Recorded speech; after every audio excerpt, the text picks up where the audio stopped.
Hello everyone and welcome back to another video on the channel. Today we're going to be continuing my journey through Sundance Film Festival 2023 with one of my most anticipated films of the entire festival this year, and that is called Magazine Dream. So this movie follows Jonathan Majors as KILLIAN MADDOX, and this is a character that is very intensely set on becoming a bodybuilder that will be featured on the cover of magazines one day. He has this dream hero of his named Brad Vanderhorn that he is idolizing so much that he just wants to become him. He wants to be his best friend. He's sending him letters constantly, which is a little funny for me because my name is Brad, so this movie is dedicated to Brad. It's for Brad. It's Dear Brad, the entire movie, which is a little strange for me to experience this movie having that same name, but that's all besides the point. At its core, this movie is a really troubling and deep character study of a guy who is just so obsessed with this dream of his that he'll do anything to get to that point, but the problem is he's at one of the most emotionally vulnerable points of his entire life, and he's just at the breaking point throughout the very beginning of this film to the very end of this film, and it's one of the most intense and stressful films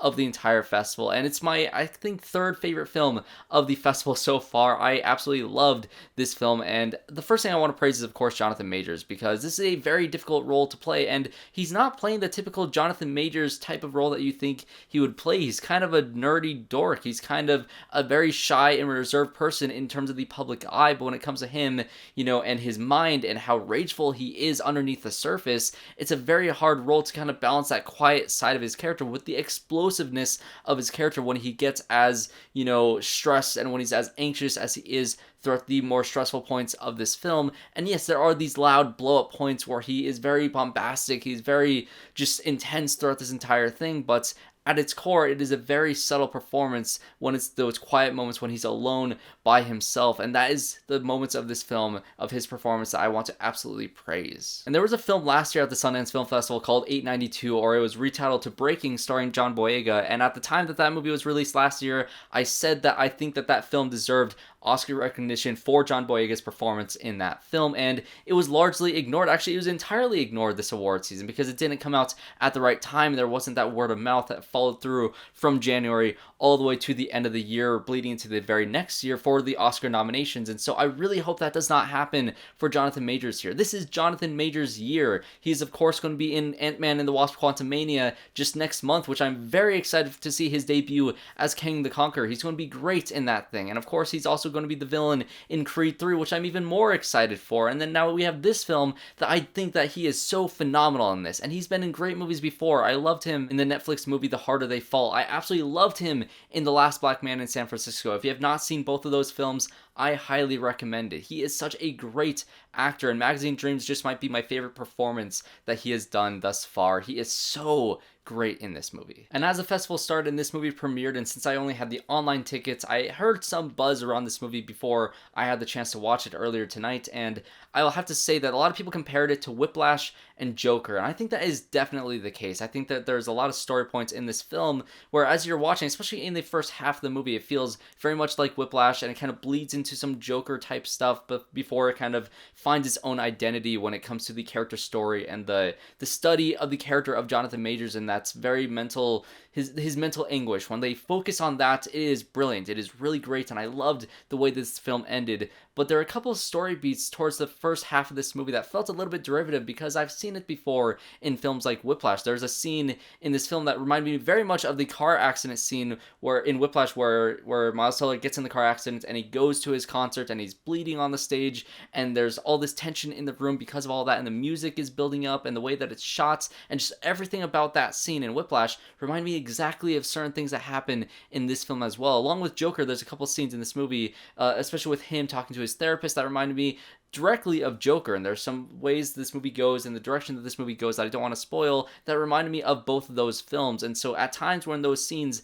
feel a little bit too close, that feels like I've seen it before. Like I said, it felt a little bit derivative at times, and I don't know if this was intentional, if he had some of the same inspirations as those movies had, because, you know, those filmmakers were inspired by other filmmakers that were inspired by other filmmakers, so it might just be the dominoes all falling down and all collapsing in a perfect storm to make this film feel like those other two, or maybe he was directly inspired by Whiplash, for instance, and so maybe that is the case. Somebody mentioned in the Q&A afterwards about Shawshank Redemption and some themes and some ways that he feels like he's in a mental prison that is some ways similar to Shawshank Redemption. The director said that was completely coincidental and that maybe he accidentally ripped it off, and I don't know, I feel like this guy seems like a genuine guy, but these similarities at times just felt a little bit too close for me. But like I said, that character study and that performance makes those moments that feel a little bit derivative, it still works because you're following a character that is different and unique for this film, and this world of bodybuilding is different than the world of intense jazz band musicians in very competitive college school. And so it does separate itself enough from that. And so in that way, I do still enjoy those moments in this film. It's just when it reaches its heights, when it really finds its identity, when it's really honest about its character and this character's journey, and how, you know, the theme of this movie really is that if you see somebody in trouble, if you see somebody that needs help, they need help. You need to be with them. They can't just ignore these people. You can't just treat them like they aren't there. You got to embrace these people to help them, really. And that is what the theme of this movie is. And I think it really does work, especially by the ending of this film, and especially if you watch the interviews with the director and the Q&A afterwards and how emotional they all were. You can tell that there's a lot of passion in this story, in this type of character, and in the truth of the situation of this film, and these characters that just go through such dark places, because this is a very dark movie. This is a very intense movie, and by the end of it, you're on the edge of your seat because you're terrified of what could possibly happen and what path this character can go down. But you know, there's just so many great moments of performances and of story beats and of hope in this film as well that I think work really well. So if you guys are coming from the future and this movie has already released in its either theatrical run or streaming run or whatever it may be, what did you guys think of Magazine Dreams? Or of course, if you're watching this now at the Sundance Film Festival, what did you think of everything about this film? I'm very curious to hear all you guys' thoughts in the comments down below. And if you enjoyed this review, like I said, I'm going to have a bunch of coverage for the Sundance Film Festival, like that one movie that was suppressed by YouTube, which we will not say the name for, but Daisy Ridley was great in that, so go check out that review along with my review for Infinity Pool, which is also another great movie at this film festival, and I will have more reviews come out later this week. So subscribe to the channel, leave a comment down below, leave a like, do all the things, and I hope to see you all in my next one.